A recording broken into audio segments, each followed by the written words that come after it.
सदृश गोपिन प्रेम प्रकट कलयुग ही दिखायो। निरअंकुश अति निडर रसिक यश रस न गायो। दुष्टन दोष विचारे मृत्यु को उद्यम कियो। बारन बांको भयो गरल अमृत ज्यों पियो। भक्ति निशान बजाय के काहू ते नाही लजी। लोक लाज कुल श्रृंखला तज मीरा गिरधर भजी। श्री राधे राधे। भक्तों, प्रेम में बहुत अद्भुत शक्ति होती है। प्रेम के द्वारा आप लोगों ने सुना होगा, देखा होगा कि बड़े बड़े हिंसक जीव जंतु, शेर बाघ, सब अपने आप वश में हो जाते हैं। और श्री चक्र जी के चरित्र में आपने श्रवण किया था कि घनघोर जंगल में शेर शेरनी के बीच में वो सो जाते हैं। इतना शुद्ध प्रेम हो गया था। प्रेम के द्वारा जड़ में चेतना प्रकट हो जाती है। इसीलिए तो ठाकुर जी के श्री विग्रह बोलने लग जाते हैं। प्रेम के कारण जड़त्व तो समाप्त हो जाता है और चैतन्य का संपूर्ण प्रकटीकरण हो जाता है। और दिव्य लीलाओं का अनुभव होता है, दर्शन होता है। और वही प्रेम जब और आगे बढ़ता है भक्तों, तो दिव्य दर्शन होने लग जाते हैं। तात्पर्य भगवान के धाम की दिव्यता प्रकट हो जाती है। दिव्य वृंदावन दिखलाई पड़ जाता है, दिव्य द्वारकापुरी दिखलाई पड़ने लग जाता है। और मीरा जी के साथ यही हो रहा था। अब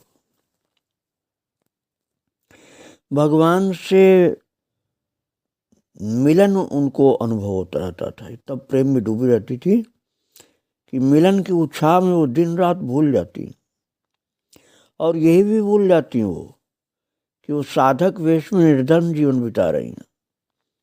वे सेवक सेविकाओं को राजसी प्रबंध की आज्ञा देती हैं। और कई कई दिनों तक वे इस आनंद में डूबी रहती, अपने प्राण सखा के साथ झूले पर बैठी बातें करती रहती, थकती नहीं थी। देखने वाला समझ नहीं पाता था कि ये क्या कर रही हैं। ऐसे में कोई वृद्ध पुरुष या संत आ जाते तो वो एकदम झूले से उससे उठ करके घूंघट डाल करके तिरछी खड़ी हो जाती। तो संत लोग कहते प्रणाम करके, घूंघट किसका किया माँ, मैं तो बालक हूं आपका। मीरा जी एक हाथ से घूंघट आधा करके श्याम सुंदर की ओर ओट करके, उनको प्रभु का दर्शन होता रहता था, तो श्याम सुंदर की ओर ओट करके मुस्कुरा कर लाज भरे नैने को झूले की ओर तिरछे करके संकेत करती। यदि कोई कुछ पूछता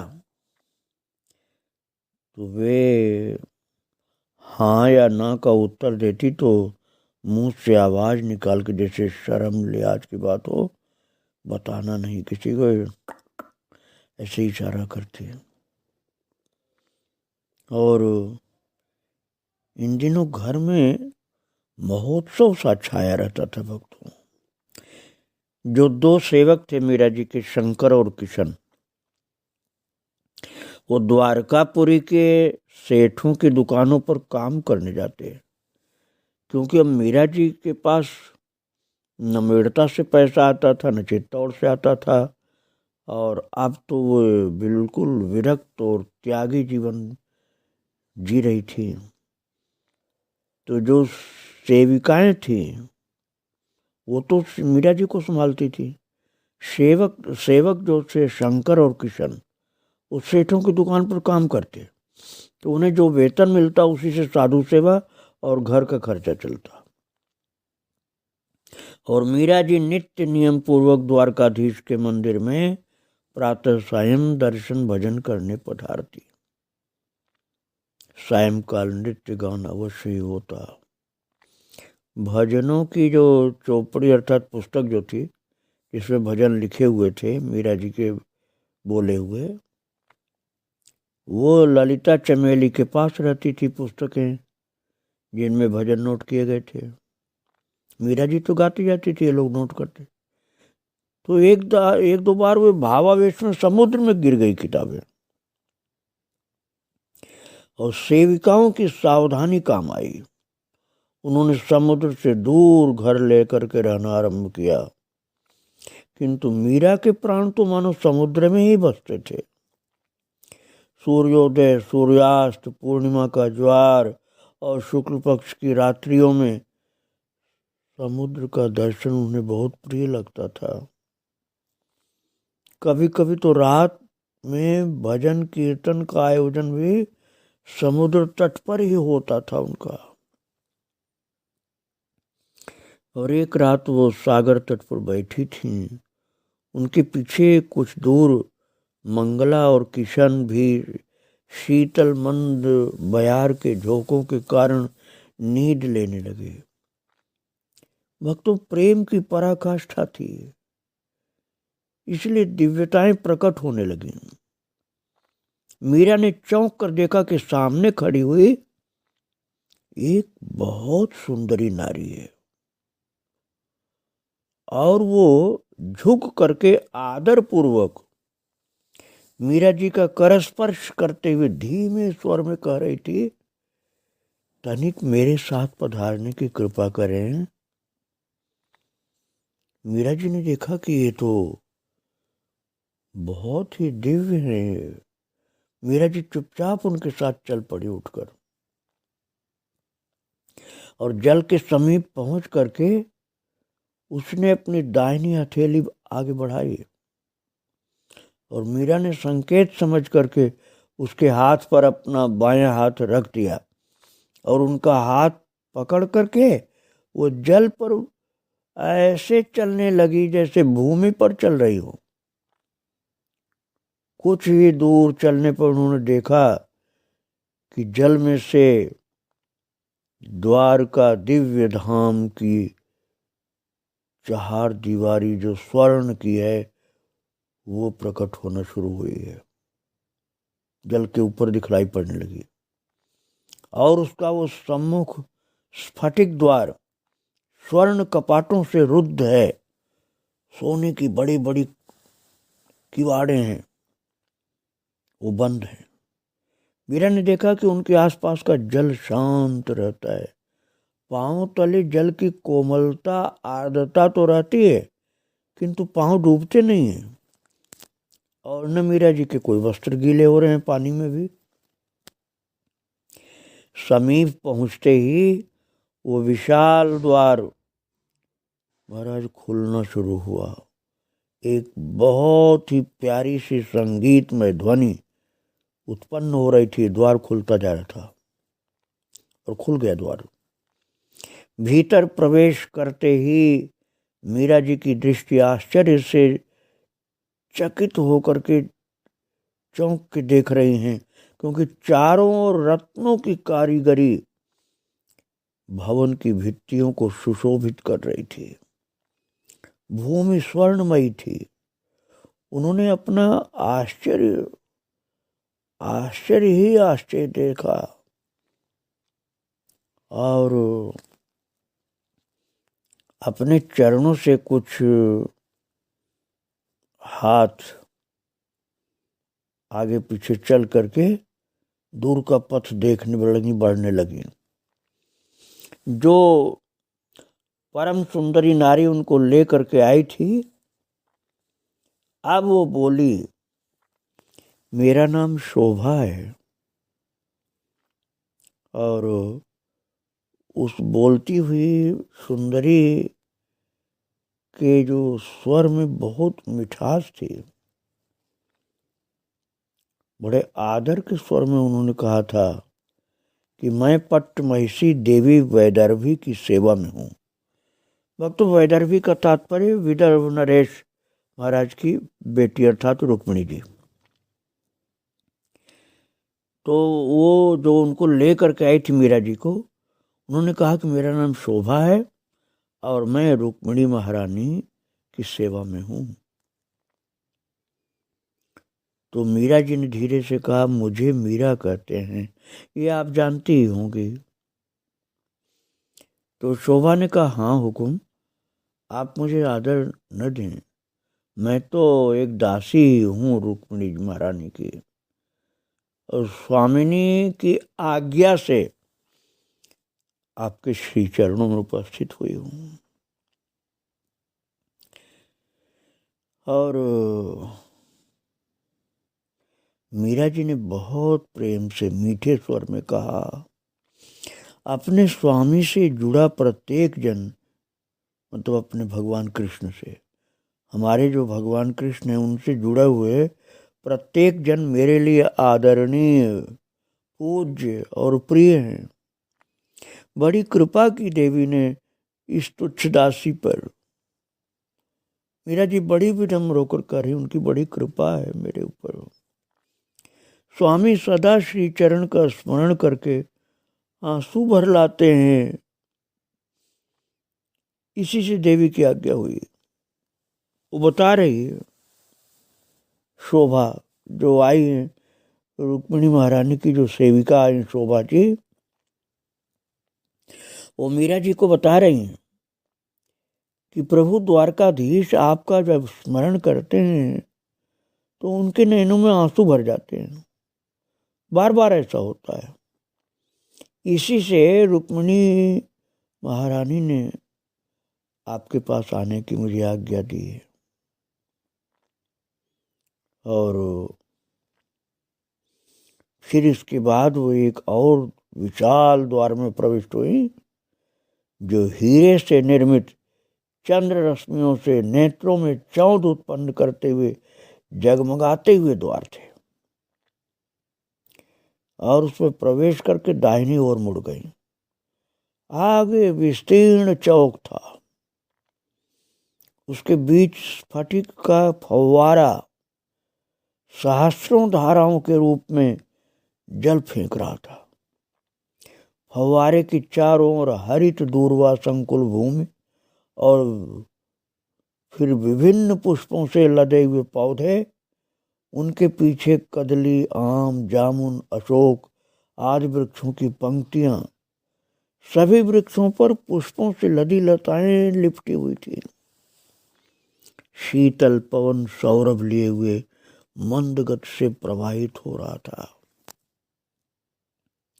फव्वारे से ही चारों ओर बने भवनों में प्रवेश के लिए अनेक पथ बने हुए थे।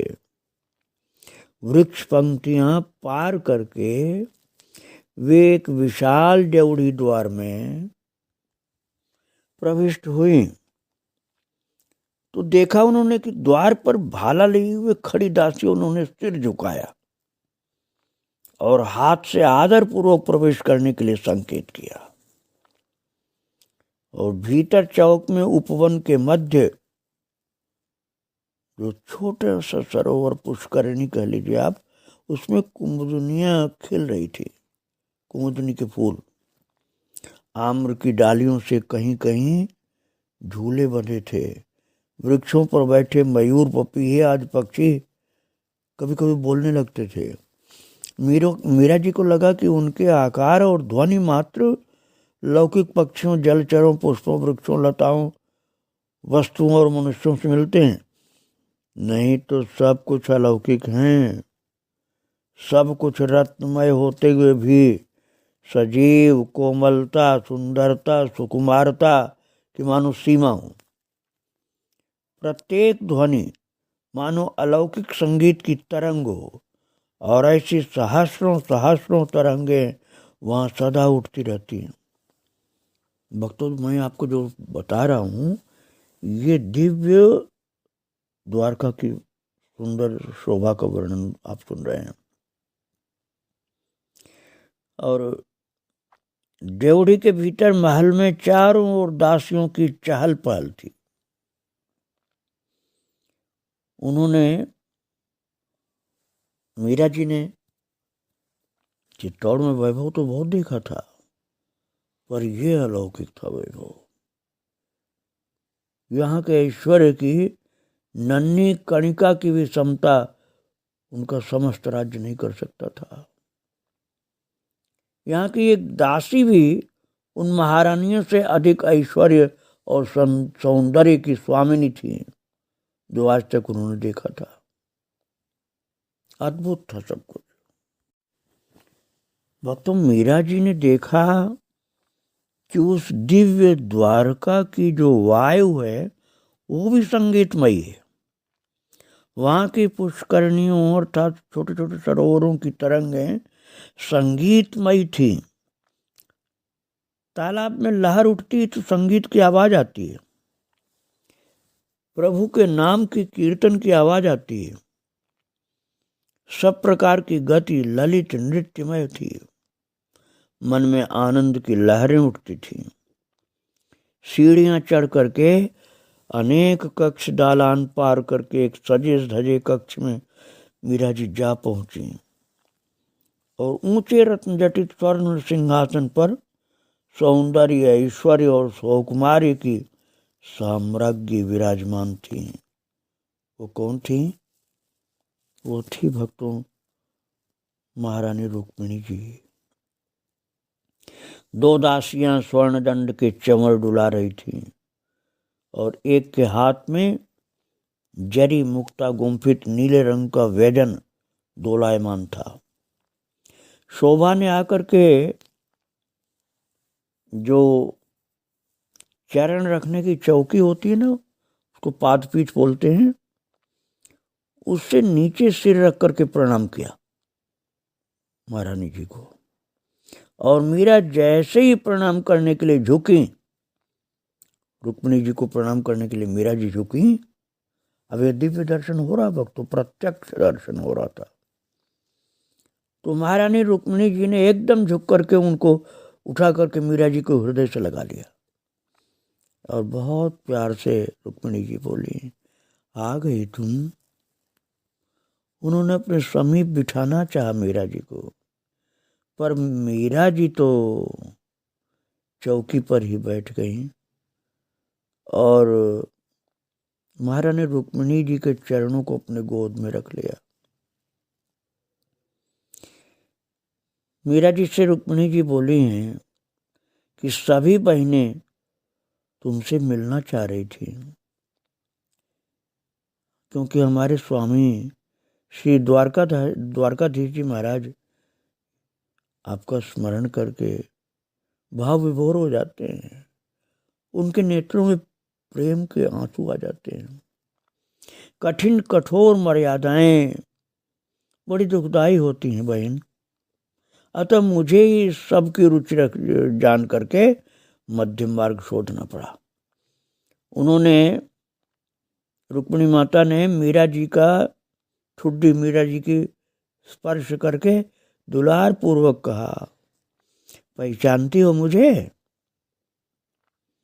हंस करके हाथ पकड़ा मीरा जी का और रुक्मिणी माता ने कहा, आओ हम सुखपूर्वक बैठे। और कक्ष में बिछे श्वेत रंग के रेशमी गद्दे पर मसनद के सहारे विराजित होती हुई बोली, मैं तुम्हारी सबसे बड़ी बहन हूँ। मुझे लोग वैदर्भी कहते हैं और मेरा नाम रुक्मिणी भी है। महाराज, उसी समय जो महारानी रुक्मिणी जी की दासियां थी सुमधुर पेय लेकर उपस्थित हुई। देवी रुक्मिणी के पश्चात उनकी आज्ञा से एक पात्र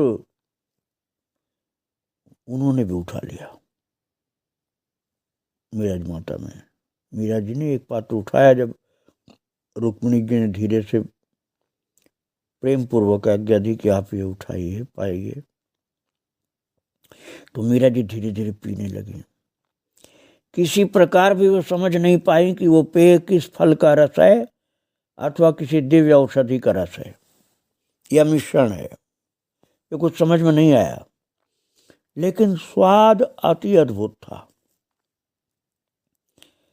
और केवल स्वाद ही नहीं था भक्तों, उसको पान करके खाली पात्र लौटाते हुए मीरा जी ने आश्चर्य से देखा कि उनके हाथों की झुर्रियां समाप्त हो गईं। जैसे 16 वर्ष की कोई सुकुमारी हो, ऐसी छोटे वर्षीय किशोरी के हाथों के समान सुंदर सुकुमार हो गए थे उनके हाथ।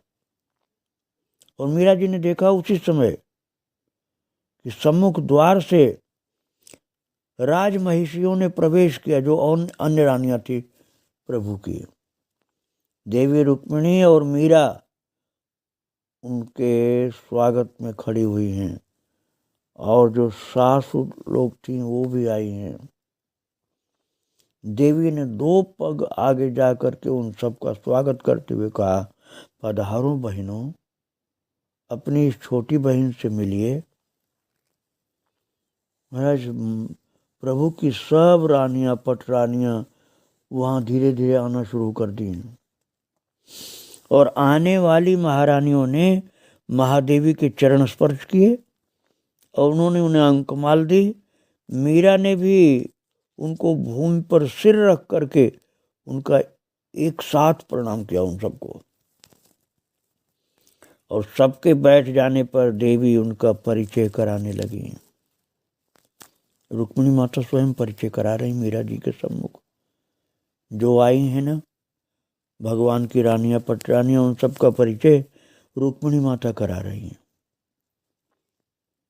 और बोली कि ये मेरी छोटी बहन सत्यभामा है। और भी आगे बोल रही थी। तो सत्यभामा जी बोली कि अब बस सरकार। हंस करके सत्यभामा ने कहा, अब परिचय कराने का अधिकार मुझे भी मिले, यूं भी आप हमारी ज्येष्ठा हैं। फिर सत्यभामा जी बोली मीरा जी से कि ये देवी जाम्बवती हैं, मेरी बड़ी बहन। हरित परिधान धारण किए संकोचशीला देवी जाम्बवती ने मीरा जी का मुस्कुरा करके चिबुक स्पर्श किया। जाम्बवती ने मीरा जी की ठुड्डी पर हाथ रख के बहुत प्यार से कहा, ये देखिए ना इधर, ये देवी भद्रा है। सत्यभामा जी ने पीत परिधान धारण किए भद्रा जी की ओर संकेत किया, और उन्होंने हंसकर कहा कि मैं तुम्हें देखने की मेरी लालसा आज पूरी हुई मीरा जी। फिर बोलेंगे ये देवी मित्रवृंदा हैं। वो जो भक्तों आप लोगों ने सुना ना, प्रभु के यहाँ द्वारकापुरी 8 पटरानियां थी, उन सब का परिचय दिया जा रहा है। ये देवी मित्रवृंदा, मित्रवृंदा, और नारंगी परिधान धारण किए बैठी मित्रवृंदा जी ने मीरा के हाथ पर हाथ रख दिया और कहा, तुमसे बहन पाकर प्रसन्नता हुई। फिर बोले कि ये देखो, ये देवी सत्या है। और देवी सत्या ने हंस करके उनके गाल थपथपाए मीरा जी के, और कहा, बहन देवी सत्यभामा बोली, इस पर दया करो। आपकी देखा देखी सभी बहनें ऐसा दुलार दिखाने लगी तो फिर सब लोग ऐसे तो मीरा जी का गाल थपथपाने लगेंगे, ये तो परेशान हो जाएंगी, इसलिए इसके ऊपर दया करो, सब लोग ऐसा मत करो। तो महाराज सब हंसने लगे, और ऐसा लगता था उन लोगों के हंसने से कि बहुत सी चांदी की घंटियां एक साथ जैसे टनटना रही हूं। इतना प्यार से सब हंस रही थी।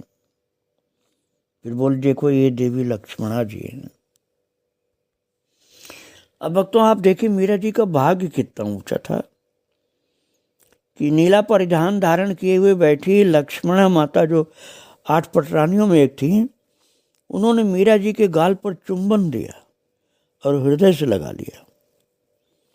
और सत्यभामा जी हाँ हाँ हाँ करके बोली कि अरे इतना प्यार करोगे तुम? फिर न और लोग न करने लग जाएं ऐसा। और फिर बोले कि देखो ये रवि नंदिनी देवी कालिंदी हैं। और महाराज कालिंदी ने मुस्कुरा कर उनकी ओर देखा। और ये देवी रोहिणी और उनकी हमारी बहनें 16 सहस्त्र 100, 8 तो ये थी और 16,100 अलग से। मीरा ने सबको एक साथ हाथ जोड़ करके मस्तक धरती पर रखा और सब ने हाथ उठा करके मीरा जी को आशीर्वाद दिया है। और सरकार हमारी बहन इस तरह निराभरण श्रृंगार रहित रहे, लगता है मानो हमें वैराग्य का उपदेश करने कोई वैष्णवी आई है।